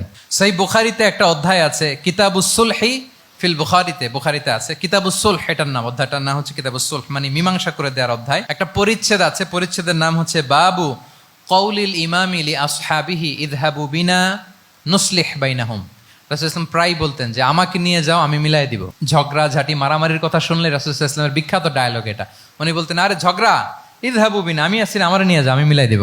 আমাকে নিয়ে যাও, আমি সংশোধন করে দিব। আল্লাহু আকবার। তাহলে কনফ্লিক্ট রিজলভিং এবিলিটি, এটা একজন নেতার থাকা চাই। 8 নম্বরে হচ্ছে visionary. A leader should be futuristic, সময়ের আগে চলতে পারা, এটা নেতার কাজ। He should see beyond the boundary, out of the box. তাকে আউট অফ দ্য বক্স চিন্তা করতে হবে। কর্মীরা যদ্দূর দেখে এয়ারপোর্ট থেকে নেতা দেখা শুরু করবে, তখন সে হয়ে উঠবে নেতা। এটাকে বলে ভিশনারি। এই ট্রেটটা একটা লিডারশিপ ট্রেট, খুব গুরুত্বপূর্ণ লিডারশিপ ট্রেট, মানে ফারসাইটেডনেস থাকা, দূরদর্শিতা থাকা, ফিউচারিস্টিক অ্যাটিটিউডের হওয়া, সময়ের আগে চলতে পারা, মানে আগ থেকে আন্দাজ করতে পারা। রাসূল সাল্লাল্লাহু আলাইহি ওয়াসাল্লামের মধ্যে এটা ছিল। কেমন ছিল? ওনার 2-1টা উক্তি আমি কয়েকটা হাদিস শেয়ার করি। তিনি বলতেন, ইন্নাল্লাহা যাওয়ালি আল আরদা ফারাআইতু মাশআরিকাহা ওয়া মাগারিবাহা ওয়া ইন্না মুলকা উম্মতি সায়াবলুগু মুলকুহা মা যুবিয়ালি মিনহা। আল্লাহ তাআলা এই পৃথিবীটাকে ফোল্ড করে ছোট রেপ্লিকা বানিয়ে আমার সামনে তুলে ধরেছেন। ফারাআইতু মাশারিকাহা ওয়া মাগারিবাহা, আমি পৃথিবীর প্রাচ্য পাশ্চাত্য সবটুকুন দেখেছি। আর আমি যদ্দূর দেখেছি ঠিক তদ্দূর জায়গায় আল্লাহ তাআলা লা ইলাহার বাণী পৌঁছে দিবে। পৃথিবীতে এমন কোনো জায়গা আছে যেখানে লা ইলাহার ধ্বনি উচ্চারিত হয় না? এমন কোনো জায়গা নেই। তার মানে ফিউচারিস্টিক, সে 1400 বছর আগের কথা, যে পৃথিবীর আনাচে কানাচে কোথাও বাকি থাকবে না, সব জায়গায় ইসলাম পৌঁছে যাবে। অন্য জায়গায় বললেন লায়াবলাগান্না হাযাল আমরু মা বালাগাল লাইলু ওয়ান নাহার ওয়ালা ইয়াতরুকুল্লাহু বাইতা মাদার ওয়ালা ওয়াবার ইল্লা আদখালাহুল্লাহু হাযাদ দ্বীন। এই ইসলাম যেখানে দিন হয়, রাত হয়, পৃথিবীর যেখানে দিন রাত্রি সংঘটিত হয়, সব জায়গায় পৌঁছবে। এমন কোনো কাঁচা ঘর, পাকা ঘর, কোনো জঙ্গল, কোনো পাহাড়, কোনো ভূখণ্ড, এই পৃথিবীতে কোনো এমন কোনো জনপদ থাকবে না যেখানে ইসলামের বাণী পৌঁছবে না। সব জায়গায় পৌঁছে যাবে। আল্লাহু আকবার। তাহলে এটা হচ্ছে ফিউচারিস্টিক অ্যাটিটিউডের ব্যক্তিত্ব হওয়ার কারণে তিনি এমনটি বলেছেন। আগাম বুঝে ফেলতেন। আপনারা হুদাইবিয়ার সন্ধির কথা জানেন না? হুদাইবিয়ার ট্রিটির কথা শুনেছেন না? 1400 সাহাবা গিয়েছিলেন ওমরা করতে, ওরা ওমরা করতে দিবে না, সন্ধি করো। তো কি সন্ধি?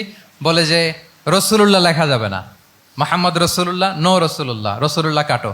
সাহাবিরা বলে আমরা কাটতে পারবো না। রাসূল ইসলাম বললেন না না, কেটে ফেলো। কাটা হলো। এই বছর ওমরা করতে পারবো না, সাহাবারা বলে আমরা মানি না। রাসূল ইসলাম বললেন এটাও মেনে নাও। আগামী বছর আসবা ওমরা করতে, থাকতে পারবা মাত্র 3 দিন। কয়দিন? সাহাবিরা বলে অসম্ভব, এটা আমাদের ভূখণ্ড, আমরা যতদিন মনে চায় থাকবো। রাসূল ইসলাম বললেন না না, বাদশেদ না, মেনে নাও। মক্কা থেকে কোনো লোক মদিনায় গেলে আমাদেরকে মক্কায় ফেরত দিতে হবে, কিন্তু মদিনা থেকে কেউ মক্কায় আসলে আমরা ফেরত দেব না। দেখছেন ক্লজগুলো? দেখছেন একটার পর একটা, সবগুলো কাফিরদের পক্ষে যায়। কোনো সাহাবা রাজি হচ্ছেন না, কিন্তু আল্লাহ রাসূল সাল্লাল্লাহু আলাইহি ওয়াসাল্লাম কি বলেন? মেনে নাও, রাজি। কারণ সাহাবারা তো অতটুক দেখতে পারতেছে না। বলেন 3 তালা উপর থেকে, 3 তালা ভবন থেকে একজন মানুষ যদ্দূর দেখে, 30 তালা ভবনের উপর থেকে কি ওইরকমই দেখে? পানোরামিক ভিউ দেখে, সে অনেক বড় করে দেখে। আর 3 তালার উপর থেকেই সামান্য কিছু দেখে। রাসূল সাল্লাল্লাহু আলাইহি ওয়াসাল্লাম অনেক দূর দেখতে পাচ্ছিলেন। তিনি চিন্তা করলেন কিছু বছর যদি আমাদের মধ্যে দাঙ্গা হাঙ্গামা যুদ্ধ বন্ধ থাকে, আমরা গ্লোবালি ইসলামকে ছড়াই দিতে পারবো। শান্তভাবে মদিনাতে একটা স্ট্রং ইসলামিক কমিউনিটি আমরা তৈরি করতে পারবো। আল্লাহু আকবার। এবং তিনি দেখতে পাচ্ছিলেন ইন্না ফাতাহনা লাকা ফাতহাম মুবিনা, এই হুদাইবিয়ার এই চুক্তি, যেটা আদতে অ্যাপারেন্টলি মনে হচ্ছে সব আমাদের বিপক্ষে যায়, আসলে এইটাই আমাদেরকে ভূমি ধস জয় এনে দিবে। আল্লাহু আকবার। এবং সেটাই হয়েছে। 9 নাম্বার হচ্ছে রেজিলিয়েন্স। এটা একটা চমৎকার লিডারশিপ ট্রেট। রেজিলিয়েন্স মানে সংকট কাটিয়ে ঘুরে দাঁড়াবার সামর্থ্য, মানে যাকে কেউ থামাতে পারে না। আনস্টপেবল, আনস্টপেবল, কোনো কিছু তাকে থামাতে পারে না। লেগে থাকার মানসিকতা, টিকে থাকার মানসিকতা, সহজে হার না মানা, আবার ঘুরে দাঁড়ানো, এটার বলে রেজিলিয়েন্স। এই ক্যাপাসিটি, এই কোয়ালিটি রাসূল সাল্লাল্লাহু আলাইহি ওয়াসাল্লামের মধ্যে ছিল। হি ওয়াজ আনস্টপেবল, হ্যাভিং আনবিলিভেবল সাবর। কোনো কিছু রাসূল সাল্লাল্লাহু আলাইহি ওয়াসাল্লামকে থামাতে পারে নাই। পেরেছে? বলেন পেরেছে কেউ থামাতে? ছোটবেলা থেকে স্ট্রাগল করে একটার পর একটা স্ট্রাগল ফেস করে বড় হয়েছেন। জন্মের আগেই তো ওনার পিতাকে আল্লাহ তাআলা উঠিয়ে নিলেন। তার মানে বাবাকে নিজ চোখে এই দুনিয়াতে আমাদের প্রিয় নবীজি দেখে যান নাই। আল্লাহ রাসূল সাল্লাল্লাহু আলাইহি ওয়াসাল্লাম ওনার বাবাকে, পিতাকে দেখছেন? দেখেন নাই। ওনাদের আমেনা এবং আব্দুল্লাহ, ওনাদের সংসার ছিল মাত্র সপ্তাহখানেক, 1 সপ্তাহ সংসার। এই সপ্তাহখানেকের সংসারেই আল্লাহ তাআলা রাসূল সাল্লাল্লাহু আলাইহি ওয়াসাল্লামকে ওনার মায়ের পেটে পাঠিয়েছেন।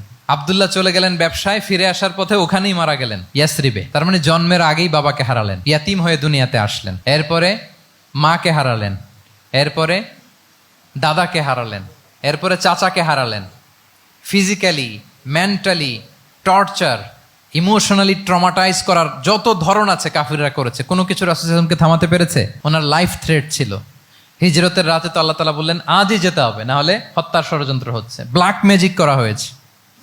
রাসূল সাল্লাল্লাহু আলাইহি ওয়াসাল্লাম খাসির মাংস, খাসির যে বাজুর মাংস, এটা পছন্দ করতেন। খাইবারে এক ইহুদি নারী এই খাসির মাংসের মধ্যে বিষ মিশিয়ে, পয়জন দিয়ে রাসূল সাল্লাল্লাহু আলাইহি ওয়াসাল্লামকে খাইয়েছিল হত্যার জন্য, একটার পর একটা। বলেন রাসূল সাল্লাল্লাহু আলাইহি ওয়াসাল্লামের মিশন থেকে এক চুল পরিমাণ ওনাকে পেছনে নেওয়া গিয়েছে? He was unstoppable. This is called resilience. একজন নেতার মধ্যে এই রেজিলিয়েন্ট মানসিকতা থাকতে হবে যে আমাকে কেউ থামাইতে পারবে না, আমরা আমাদের মঞ্জিলে মকসুদে যাবই, এই মেন্টালিটির হইতে হবে। এটা হচ্ছে একটা লিডারশিপ ট্রেট, রেজিলিয়েন্ট। 10 নম্বরে হচ্ছে স্ট্র্যাটেজিক লিডারশিপ। নেতার কৌশলী হতে হয়। তার যেই লক্ষ্য, মিশন, ভিশন, এটা সে সুকৌশলে আদায় করে নিবে। শুধু স্ট্র্যাটেজি নিয়ে, রাসূল সাল্লাল্লাহু আলাইহি ওয়াসাল্লামের স্ট্র্যাটেজি নিয়ে সুদীর্ঘ আলোচনা হতে পারে। আমি 2-1টা স্ট্র্যাটেজির কথা বলি, 2-1টা ওয়ার স্ট্র্যাটেজি। যুদ্ধের ময়দানে উনি কি স্ট্র্যাটেজি অবলম্বন করতেন দেখেন। উনি যুদ্ধের ডিস্ট্রাকশনকে, ক্যাজুয়ালিটি মিনিমাইজ করবার জন্য ওনার নির্দেশনা থাকতো, খবরদার কোনো নারীর গায়ে হাত তুলো না যুদ্ধের ময়দানে, শিশুর গায়ে হাত তুলো না, কোনো পাদ্রীর গায়ে হাত তুলো না, উপাসনারত যে সন্ন্যাসীরা আছে তাদের গায়ে হাত তুলো না, ওই এলাকার গবাদি পশুগুলোকে মেরো না, গাছপালা ধ্বংস করো না, যারা তোমাদের বিরুদ্ধে তলোয়ার ধরেনি তাদেরকে অ্যাটাক করো না।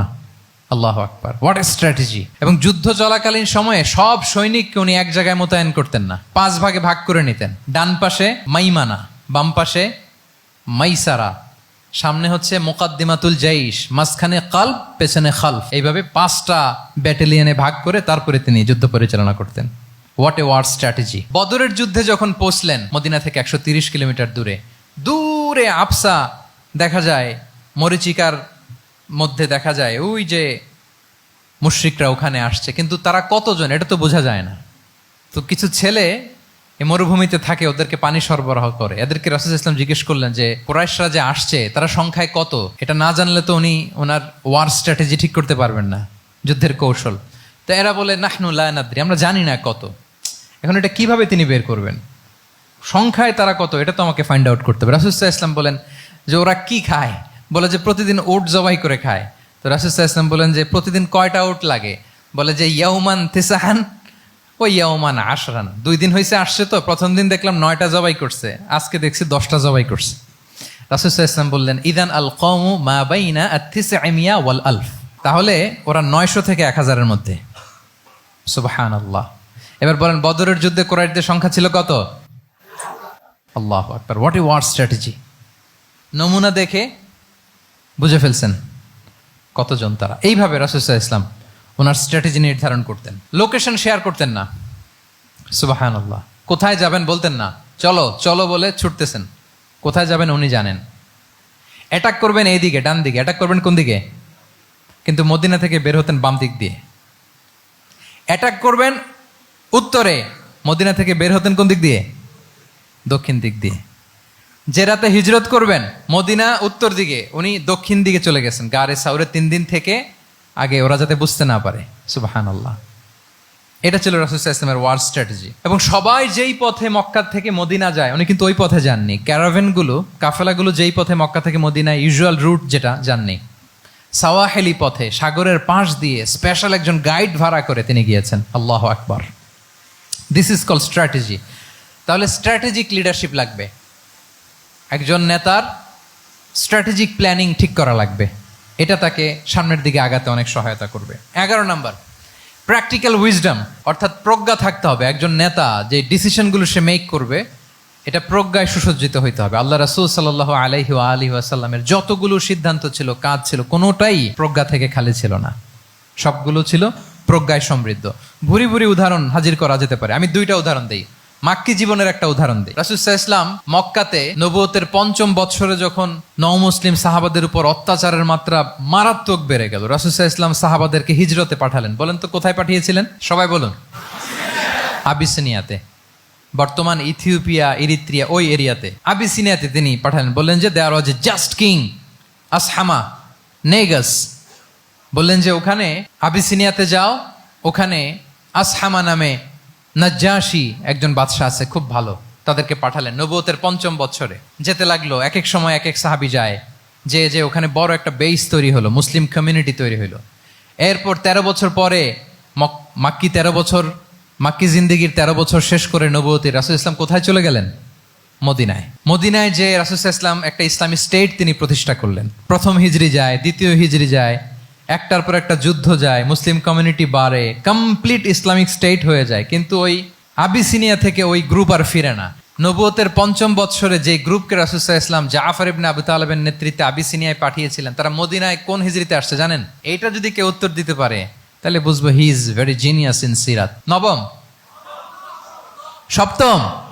মাশাআল্লাহ। কয়জন বলছে? এটা জানতেন কে কে? হাত তোলেন। মাশাআল্লাহ, অনেক জিনিয়াস আছে তো এখানে। হ্যাঁ, লটস অফ জিনিয়াস। মাশাআল্লাহ, মাশাআল্লাহ, তাবারাকাল্লাহ। জি, 7ম হিজরিতে এসেছিলেন জাফর ইবনে আবি তালেবের নেতৃত্বে। এখানে হিকমা, রাসূল সাল্লাল্লাহু আলাইহি ওয়াসাল্লামের উইজডমের ব্যাপারটা হচ্ছে রাসূল সাল্লাল্লাহু আলাইহি ওয়াসাল্লাম আছেন মদিনাতে, একের পর এক কোরআনের আয়াত নাজিল হচ্ছে, আহকামগুলো সাহাবারা প্র্যাকটিস করতেছে। মসজিদে নববী হলো, ইসলামিক স্টেট হলো, বদরের যুদ্ধ হলো, উহুদ হলো, খন্দক হয়ে গেল, সব হয়ে যায়। কিন্তু ওনারা ফিরেন না কেন?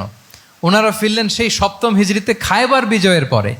এবং যেদিন জাফর ইবনে আবি তালেব আবিসিনিয়া থেকে সবাইকে নিয়ে ফিরলেন, রাসূল ইসলাম এত খুশি হলেন, উনি বললেন বি আইয়িহিমা আনা লা আদরি বি আইয়িহিমা আনা আফরাহ বি ফাতহি খাইবার আও বি কুদুমি জাফর। আজকে কোনটাতে আমি বেশি হ্যাপি আমি জানি না, আমার ভাই জাফরকে পেয়ে নাকি খাইবার বিজয়ের কারণ। আমি কনফিউশনে পড়ে গেছি যে এইটাতে বেশি খুশি হইলাম নাকি ওইটাতে। এর কারণ হচ্ছে রাসূল সাল্লাল্লাহু আলাইহি ওয়াসাল্লাম অপেক্ষা করতেছিলেন যে মদিনা এই স্টেটটাকে আগে ইন্টারনাল এবং এক্সটার্নাল যত থ্রেট হতে পারে সবগুলো থেকে আগে সেফ জোন বানাতে হবে। এমনও হতে পারে মদিনা হাতছাড়া হয়ে যেতে পারে। মদিনা যদি হাতছাড়া হয়, মদিনা থেকেও যদি আমার হিজরত করা লাগে, আমি কই যাব? ওইটারে সেকেন্ড বেস, প্ল্যান বি হিসেবে রেখে দিছিলেন যে জাফর তুমি আইসো না, তুমি থাকো, নতুন নতুন যা আয়াত আসবে আমি সাহাবি দিয়ে এই বিধানগুলো পাঠাবো, ওখানে প্র্যাকটিস করতে থাকো, ইউ উইল বি ফাইন দেয়ার, থাকো, আশা লাগবে না। থাকতে থাকতে সপ্তম হিজরি পর্যন্ত, খন্দকের যুদ্ধের মাধ্যমে যখন কুরাইশদের 20 দাঁত ভেঙে দেওয়া হলো, সপ্তম হিজরিতে যখন খাইবার দুর্গ বিজয় হয়ে গেল, now Islam came as a regional super power. রাসূল ইসলাম বুঝলেন আর ইন্টারনাল থ্রেটও নাই, এক্সটার্নাল থ্রেটও নাই, এবার আর কোনো টেনশন নাই। জাফর ইবনে আবি তালেবকে চিঠি পাঠালেন, তিনি বিশাল বাহিনী নিয়ে মুসলিমদেরকে নিয়ে তিনি ব্যাক করলেন মদিনাতে। আল্লাহু আকবার। This is call wisdom, practical wisdom.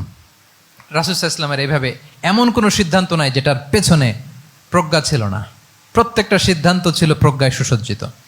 আমরা যদি মদিনার একটা উইজডমের কথা খেয়াল করি, খুব সংক্ষেপে বলি, মদিনাতে আল্লাহ রাসূল সাল্লাল্লাহু আলাইহি ওয়া আলিহি ওয়াসাল্লাম, মদিনার সোসাইটিতে মুনাফিক কারা বলেন তো? এটা কি রাসূল সাল্লাল্লাহু আলাইহি ওয়াসাল্লাম জানতেন না? জানতেন কিনা বলেন? এই জানাটা কি ধারণা বেজ, মানে মনে হয় ও মুনাফিক এরকম, নাকি গাইডেড বাই ওয়াহি, গাইডেড বাই রেভেলেশন? স্বয়ং আল্লাহ তাআলা জানিয়ে দিয়েছেন। এরপরও কোনোদিন রাসূল সাল্লাল্লাহু আলাইহি ওয়াসাল্লাম মানুষের সামনে কাউকে মুনাফিক বলে পরিচয় করিয়ে দেন নাই। মদিনার সোসাইটিতে কেউ জানতো না, বুঝতে পারতো আচরণ মুনাফিকের মতো, কিন্তু রাসূল সাল্লাল্লাহু আলাইহি ওয়াসাল্লাম কখনো বলেন নাই যে ও মুনাফিক। কখনো বলছেন? বলেন নাই। চিন্তা করছেন? আমরা তো কথায় কথায় ফেসবুকে মন মতো না হইলে কি লিখি? বেসড অন অ্যাজাম্পশন, আমার মন মতো হয় নাই, ও মুনাফিক। কিন্তু ওহী দ্বারা সুনিশ্চিত হয়েও রাসূল সাল্লাল্লাহু আলাইহি ওয়াসাল্লাম কাউকে মুনাফিক বলে অ্যাড্রেস করেন নাই। আল্লাহু আকবার। কেন করেন নাই?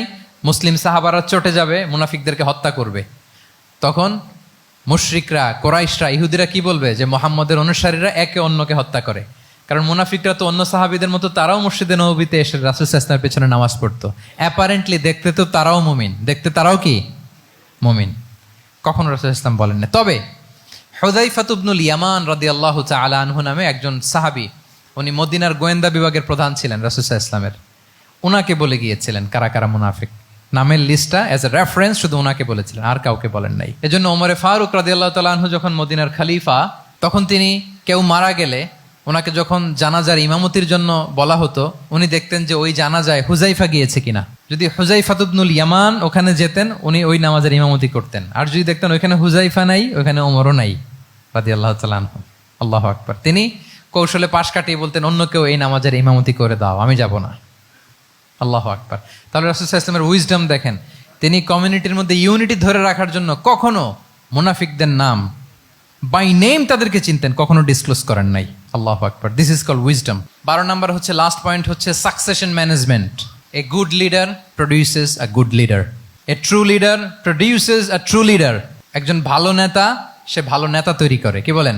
একজন যোগ্য নেতা আরো যোগ্য উত্তরসূরি তৈরি করে, ঠিক কিনা বলেন? আমি শুধু নেতা, নেতৃত্বের সব গুণ আমার মধ্যে খালি হাবুডুবু খায়, আমি কাউরে নেতা বানাইতে পারলাম না, তো আমি চলে যাওয়ার পরে আমার দল চালাবে কে? আমার দেশ চালাবে কে? এই উম্মাহকে নেতৃত্ব দিবে কে? রাসূল সাল্লাল্লাহু আলাইহি ওয়াসাল্লাম নিজে যেমনি অনুসরণীয় নেতা ছিলেন, অনুকরণীয় নেতৃত্ব দিয়েছেন, তিনি এরকম নেতৃত্ব তৈরিও করে গিয়েছেন, ঠিক কিনা বলেন? আল খোলাফা আর রশিদিন আল মাহদিন, তাদের কথা যদি খেয়াল করেন, আবু বকর রাদিয়াল্লাহু তাআলা আনহুর ব্যাপারে তো ওনার প্রচ্ছন্ন কিছু ইঙ্গিতও ছিল। ওনার অবর্তমানে নামাজ পড়িয়েছে কে মসজিদে নববীতে? আবু বকর রাদিয়াল্লাহু তাআলা আনহু।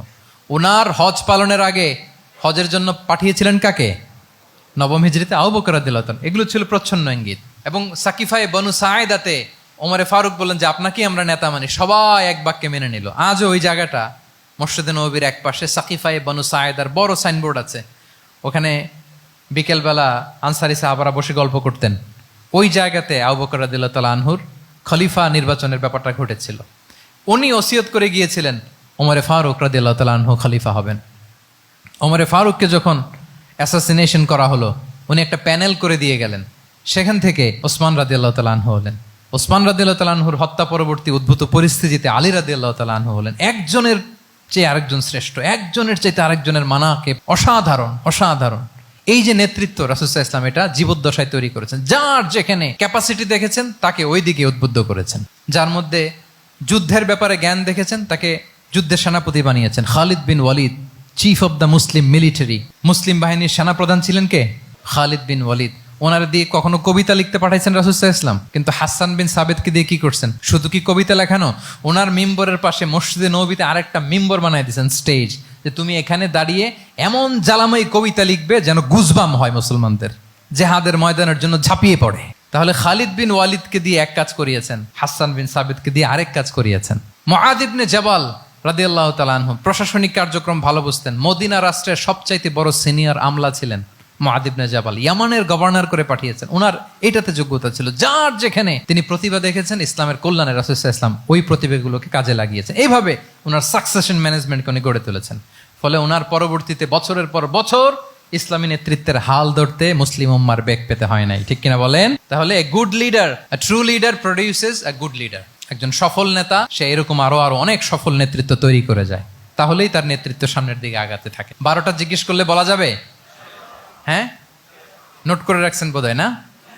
খুব খুশি হয়েছে আমি, মাশাআল্লাহ। শ্রোতা যদি ভালো হয়, শ্রোতা যদি দেখি যে না আমার সাথে সাথে মাথা নাড়ায়, রেসপন্স করে, উত্তর দেয়, তখন কথা বলতেও ভালো লাগে। মানে এত গরমের মধ্যে, এত কষ্টে, অল আর সোয়েটিং, বাট এত মনোযোগের সাথে আপনারা শুনেছেন। আল্লাহ তাআলা আপনাদেরকে কবুল করুক।